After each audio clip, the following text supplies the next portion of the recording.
The New Interpretation for the Garden of Eden by Charles Marcello. The Garden of Eden is probably one of the best-known stories throughout the world. As a matter of fact, the Biblia is not the first to promote this story. Ad Namid Sense 160 by 600_orange. For many years I would simply read that story the way it is written and never think more about it. Adam and Eve sinned and now all of us are born to die. Pretty simple. Then a few years ago I asked this question: why is 144,666 all over the world? I decided there were only two answers that I felt answered that question satisfactory. Either the old world had continuous contact with the new, or there existed in our distant past a society as advanced, or more advanced than our own. I had already read books regarding some evidence that the old world contacted the new hundreds of years before Columbus, and to be perfectly honest, that is the way I was leaning. However, I had to test my second hypothesis. The only question that remained was how. Finally, I decided to see if there was hidden science within those numbers mentioned above. To my surprise, there is advanced mathematical science hidden within 144,666. Because of that discovery and the fact that the Mayan, Aztec and Inca cultures have stories similar to those found within the Bible, I decided to reread the Bible with a new understanding.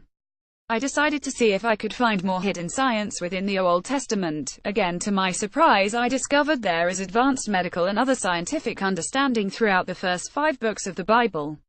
So then I wanted to know, is there any more advanced mathematics within the Bible? And yes was the answer to that question as well. Like the creation story, if you turn that story into a mathematical equation, it reveals a modern enigma. How could today's science come to the same conclusions that are found hidden within the creation story? At this point I was looking at the Bible completely different than I did just a few months earlier. Back then I had major issues with the Bible. For the God the Bible seemed nothing short of an evil dictator who I wanted nothing to do with. It seemed to me from the last period at the end of the last sentence in the Old Testament to the first letter in the New, that the God of the Bible found Prozac. Yet now I was seeing something totally different, something that was unbelievable and completely foreign. There were aspects of the Bible, the first 5 books, I could not get my head around. Before, everything in the Old Testament seemed so damn primitive, yet now to my satisfaction I was convinced there was no way the primitive people could leave the kind of knowledge hidden within those simple stories. Then I remembered what started this quest in the first. I was going off the premise that perhaps an advanced society existed in our distant past and they left advanced understanding within what we now consider to be ancient textries. Yet besides mathematics and scientific understanding we all take for granted as elementary today, I still wondered if my premise was true, because let's face it, there are parts of the Old Testament that are completely barbaric. So the question I needed to answer: how could I unlock the truth behind thousands of years of misunderstood reasoning and understanding? I decided in order to wrap my head around this possibility I would need to pretend our world was destroyed with only a small band of survivors, most of them being very young children. To make a long story short, I decided I would have to explain everything I know using nothing but nature and the stars, a wonderful exercise I suggest everyone attempt just for fun. I was amazed by that simple exercise and how quickly the rest of the Bible opened up to me. Things started to make sense in this modern world, and the God of the Bible started to look less evil. Yet I had a problem: the Garden of Eden. That story was so out of place. The punishments, the removal, everything. It did not seem to fit. And what really started to bother me, I asked this simple question: what did the snake do wrong? I am not asking anyone to believe what is written below. What did the snake do wrong? That question began to eat at me, so I figured that would be a good place to start. So I reread the Garden of Eden story with that thought, and to my surprise the God of the Bible began to become evil again. So I knew I was heading down the wrong path, because if you began reading that story with this thought, what did the snake do wrong, you start to see that story in a different light, i.e., God comes back, notices Adam and Eve got figs for clothes, the snake is all confused, while Lucifer is frolicking through the Garden of Eden chanting, "Ha ha, I got you 3 in trouble." As God with a smile only a proud parent can make declares, "Satan, what a kidder," then gets a stern look as he turns and growls, "Now you 3. I simply could not get that to make sense. Yet the Bible declares the snake guilty. Yet the snake was just hanging out in a tree sunbathing when it became possessed. Yet the snake is punished. That is one wicked God to blame anyone other than Lucifer. forever, yet that is not what that story says. So then I was like, okay, let's move past that and perhaps you will find the answer from another angle. So then I started to focus on the punishments. Yes, they seem rather harsh, especially seeing how we are all still being punished for mistakes we had nothing to do with, yet I knew there had to be a deeper meaning. This is also a wonderful exercise. See how many different ways you can break those punishments down. What I finished with was deception. Deception is the greatest sin of all. Whether you are purposely deceiving yourself or other, God has no mercy towards it whatsoever. I felt I had solved a major part of this riddle, so I reread that story with this concept in mind, fully confident of victory, and I fell flat on my face. Deception is part of the story obviously, but it doesn't hold the story together because the snake did nothing wrong. Now months had passed. No, I didn't think about this story every second of every day, yet I did think about it often. Finally I said, treat everyone and everything as equals. No one is above or below the other, and reread this story as an objective observer with zero interest in the outcome, as if I'm reading it for the first time. When I did that I was shocked to learn that God was in fact the first liar, for he said, in the day that thou eatest thereof thou shalt surely die. And then in the next chapter Eve repeats the warning. Yet here is the kicker. If God told the truth, Adam would have found Eve lying dead on the ground, with a bite missing from the fruit, and the snake looking guilty as hell. At that moment Adam would have had knowledge of good and evil right then and there without ever touching that fruit. As he declared, Lucifer, you are a liar. So with all things being equal, and if God was the first liar, I knew there was no way God would continue to punish all of humanity because Adam and Eve caught him in a lie. So now I was like, this a horrible stupid story, and no matter how ridiculous I found this concept, I could not deny if everyone is treated equally, and because Eve didn't die in that day, why would Adam have doubts towards who the greater God of the two was? A fight still raging today, I might add. Adam only knows how he came into existence because of what he was told, yet now as Eve stands there in perfect health after eating the forbidden fruit, why would Adam take a bite? God was already proven to be wrong, so why not dismiss his warning as a lesser warning and take a bite? Yet that snake kept forcing me to go deeper. That might excuse Adam and Eve's behavior and why God lost his mind, yet it doesn't make sense why the snake was punished. And I felt like no matter how far I traveled, I always started at the exact same place, with the same question every time. What the hell is this story actually saying? And now because Eve did not die, I started to ask, what the hell is the fruit? To be completely honest, I was stuck for several weeks. I was stuck and I knew it. By trying to understand the Garden of Eden and what it was actually trying to say, I had created more problems than I solved. For the first time since I began to unravel the hidden science and math within the Old Testament, I now deciphered a part of this story that made God look extremely bad, and that made zero sense. Why create a story that turns the tables on the creator of all things? Every time I reread the Garden of Eden story, I kept seeing the same two things. God lied, yet this same God within this story hates deception. I didn't know if I would ever get past those 2 points, so I did what any person would do. I gave up. I decided to find another story to break down and unravel, and that's when I found the answer to the fruit. After God destroyed the world, he told Noah and his family, go forth and be fruitful. Be fruitful. Now we all know God wasn't saying go out and give birth to peaches and plums. He meant go out and have children. Having children is being fruitful. What are children in the simplest terms? We are each an extension of our parents. We are each pieces of our parents that exist outside of them. We are completely different and separate from them, yet a part of them nonetheless. Was that it is that what God is actually warning about is that the fruit God forbid us to eat? If so, what does it mean? Let alone, what equaled all the other fruit? And lastly, did God lie? I knew I had an answer, I just didn't know what it meant. So I began to think of what children also represent and how that could answer the riddle hidden within the Garden of Eden. Children exist outside us, even though they are a part of us. We can see, play, hug, argue, and love these extensions of ourselves. Yet everything we experience with our children physically exists outside of us, while our emotions towards our children only exists within us. I mean, we only think we control our children until they become teenagers and then we learn better. Some would argue that God must be evil to allow teenagers to exist in the first place, but that's another blog altogether. So here I am with this possible understanding. God said if you eat this forbidden fruit you shall surely die in that day.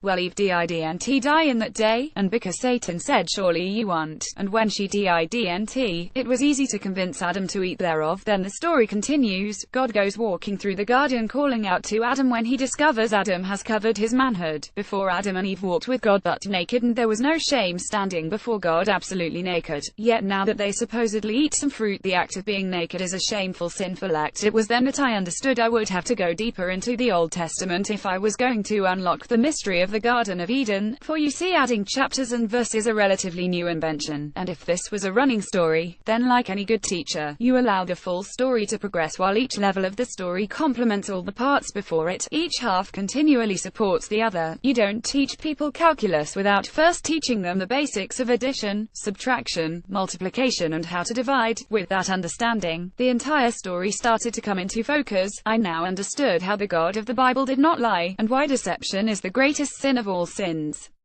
Because I believe knowledge is dangerous without acquiring the wisdom that goes along with any journey. I'm going to stop the process of how I reached my conclusion here, for our history books are loaded with knowledge being used by people who had zero wisdom, and each time the lack of wisdom has always led to horrible outcomes. So for those who want to know if what I'm about to say next is true, for now, I leave the rest of this journey up to you, because it's never the answer that gives wisdom, it's always the journey. Also, even if what I'm about to say is the truth, it won't be a worldwide truth just because I said it, not hardly.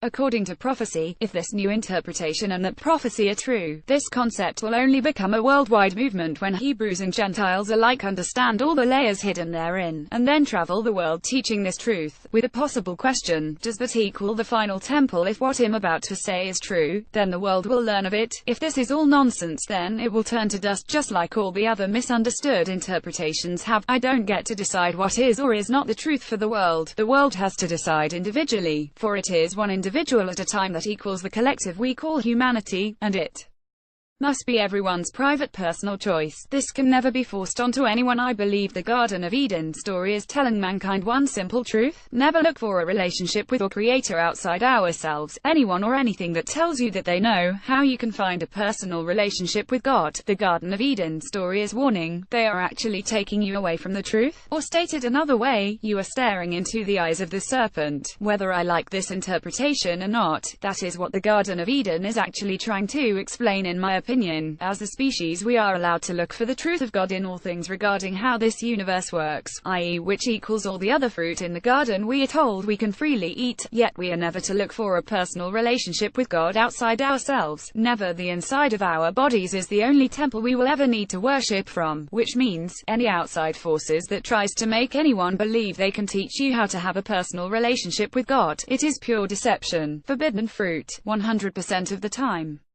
Even with that being said, I believe all religions on the personal level only, is absolutely beautiful, regardless of what name you call God, for all religions ask the individual to find a personal relationship with God within themselves, while demanding we express that relationship outwardly, which is wrong. The act of worship is not the act of a personal relationship, for the Bible warns, and history proves, every level above the personal, each religion becomes progressively more evil until they all become pure evil. I believe that is exactly what the Garden of Eden is truly trying to explain, and then goes on to create more stories within the book of Genesis to help bring that point home. Or do you really think God turned Abraham into a lying pimp and his wife into a lying adulterous whore just so God could fulfill his promise of starting Abraham out with great wealth, let alone the story of Lot? For me, the Garden of Eden is demanding a relationship with God can only exist inside ourselves, and we are to communicate with God in private only, while at the same time I believe the Bible is explaining in order to have worldwide peace, each person must attempt to love like God by attempting to live life without regrets. We will never have God's wisdom, yet we can learn the wisdom of loving each other as we love ourselves. If this interpretation is correct, once you unlock the rest of the story hidden within the Garden of Eden, the whole Bible comes alive like never before. The whole Bible becomes a giant warning about not following a man. No man knows the truth of God, yet all men can have a personal relationship, and each of us can learn to love like God. That to me is the hidden undeniable truth I found, and now live by. Yet here was the most shocking revelation of all. Will this gospel become the world's third temple? If so, sadly, as history proves and the Bible prophecy warns us about, this will not become our reality without a major, some will even say a biblical fight of good versus evil, or stated another way, the old world kingdom rejecting the newly revealed truth the meek seek so as not to lose. their control over this world. Like I said before, I'm not asking you to believe what I said, however I am asking you to think about this interpretation, that the true warning in the book of Genesis is, if you look for a relationship with God outside yourself, you kill any chance you have to build a personal relationship with God, thereby killing God within this world one person at a time. You can never find a relationship with God by looking at physical objects, or by people telling you how to pray or how to come to God. Even science declares we are hardwired with this personal ability. Which is why this truth must never be forced onto anyone. Never ever, not even once. All must freely choose to seek a personal and private relationship with God. Only by their fruits you will know them. There's that word again, fruit. According to this interpretation, if you freely joined some organization, religious or otherwise, that proclaims they have the truth about God and how to see God, if you joined them, you have freely removed yourself from the truth of God, which is why you are asked to come out of them. If you join or choose to stay, you have removed yourself from the garden. To break this all down even further, the story of the Garden of Eden is telling man we can look at and eat all knowledge this universe has to offer. We can look for the truth of God and His creation within all things. We can open our minds to the majestic beauty that equals this amazing universe. Yet we must never look for a personal relationship with God anywhere other than within ourselves. All outside objects created by man are an illusion, false idols, the forbidden fruit. We can give testimonies of this truth, yet we must never create doctrine. If you open your eyes to this new understanding, is it possible you too will discover that is exactly what the entire Bible is warning against. Sweet to taste, bitter in thy belly. We can as a society create laws that rebuke bad behavior, for there must be a foundation for all of society to build upon. Yet that doesn't mean one man or one organization has the right to decide for the whole, another warning found throughout the Bible. Now I didn't create this blog to pick a fight or to be disrespectful to anyone's belief systems. I hope everyone understands I'm not asking you to accept this interpretation, or to even like it. I also hope we can discuss this as intelligent adults without becoming verbose and indignant. If there is only one God, then God created us all, no matter how many different stories humanity has created to explain the existence of God. He is us, we are Him, we are all connected to each other through Him. From one God many, from many humanity one foundation. I am more than willing to go deeper into this interpretation, yet as of now I don't. If anyone is interested in discussing such a new, yet perhaps a very ancient understanding, or if this interpretation will be rejected by all, I don't get to decide such things. One thing's for certain, however. Time always reveals the truth. Copyright 12.3.12 Charles Marcello. Comment from Laurie, March 14, 2012 at 10:40 am. I found your article very interesting. You hit the nail on the head. So simple, yet people cannot wrap their heads around it. I don't and never could understand it. It matters not to me how you found the truth. Many roads lead to the same destination. I believe you found it. You'll find in a nutshell. Point 1. If there is only one God, then God created us all, no matter how many different stories humanity has created to explain the existence of God.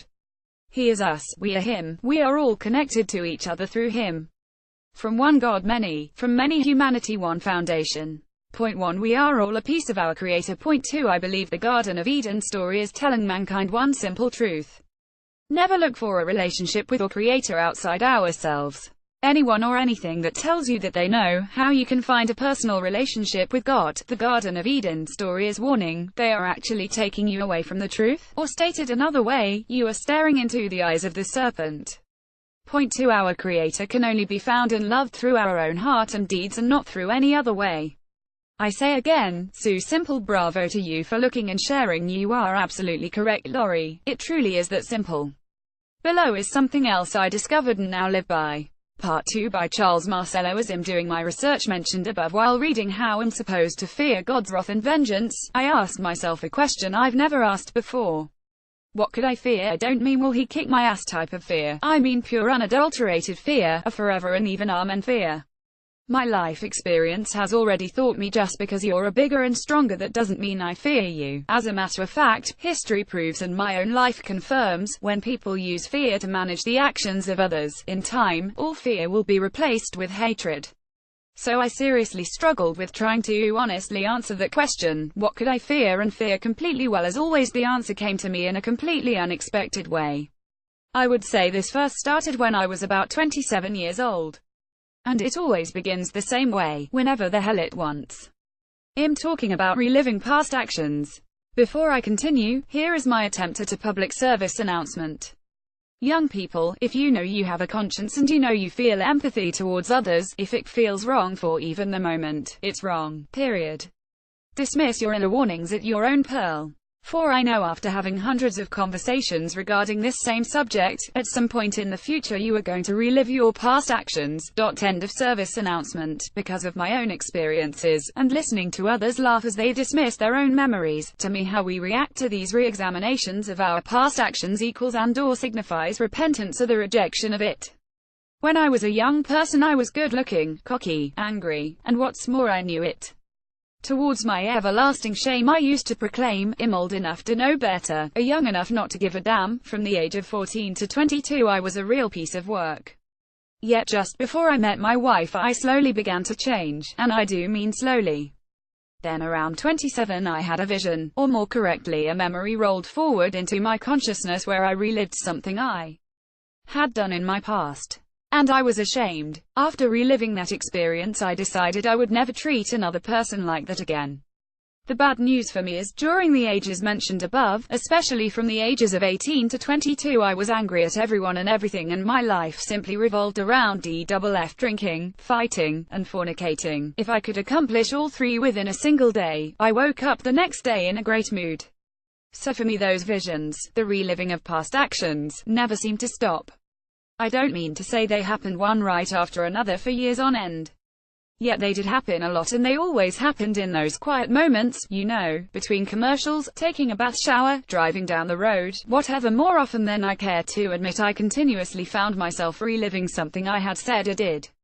Just so you know, all of my sins revolve around being verbally rude, emotionally uncaring, and beating up a couple of people who truly didn't deserve it. So here I am trying to solve the mysteries hidden within Bible, while also trying to figure out what could I fear completely and reliving past actions. When one day after I just relived another past action that I knew once again I was a jerk. In complete defiance I screamed out to the ethos, why don't you ever have me relive the good deeds I've done, or the kindness I've shown to others throughout my life? I wasn't a total jerk. When no sooner had I yelled out that question, I found myself questioning, is that the truth of God? You see, I've never ever regretted being kinda decent to others, never. Sure, I've been annoyed by those who have taken advantage of my generosity, acts of kindness, yet the act of kindness I've always known ain't got one thing to do with others, and has everything to do with thyself. The question, does that equal God? I found intriguing. Is it possible an Alpha and Omega is an existence with zero regrets and pure generosity, kindness? I continued to examine what that meant. A living force wise enough to exist with zero regrets. In the end I knew that is something I would fear completely and totally. I would fear something that knows no regrets and no shame, whose actions are always towards the positive and never towards the negative. A God that loves without fault, and has never caused regret within itself or towards others. Now that scares me beyond comprehension. That is something I know I would never be worthy to stand within its shadow, let alone ever face to face. In a roundabout way, my bad behavior helped me find what I now know must be the truth of God. It was then that I started to relook at the Bible with this possibility as well, that God might actually exist therein. I already ripped through the Bible looking for hidden science and mathematics, finding amazing answers to both along the way. Yet the one thing I didn't find in those searches was a God I could follow. Yet no, I had a basis from which to re-examine what I knew could only exist within an Alpha Omega. No regrets. With this new belief I felt further away from the truth of God than at any other time in my life. Yet I decided, because God is, would he truly not allow the truth of his real identity to go unknown? I struggled with that question because all religions on this planet are historical and modern failures. Even still, I felt there was no way that the truth could not exist within the Bible. The only thing I needed to do was find it. So I began to dismiss everyone else's interpretations of what the Bible says. Because I was raised Nazareth, I will only come at this from a Christian perspective. The good news, I did find God within the Bible. And what is more, this truth of living a life of no regret, we can all do, but it ain't easy. And if I'm understanding the stories in Bible correctly, this simple rule of thumb is the only way we can live a life in honor of God. Nobody, and I mean nobody, has the right to purposely, physically or emotionally hurt another human being, period.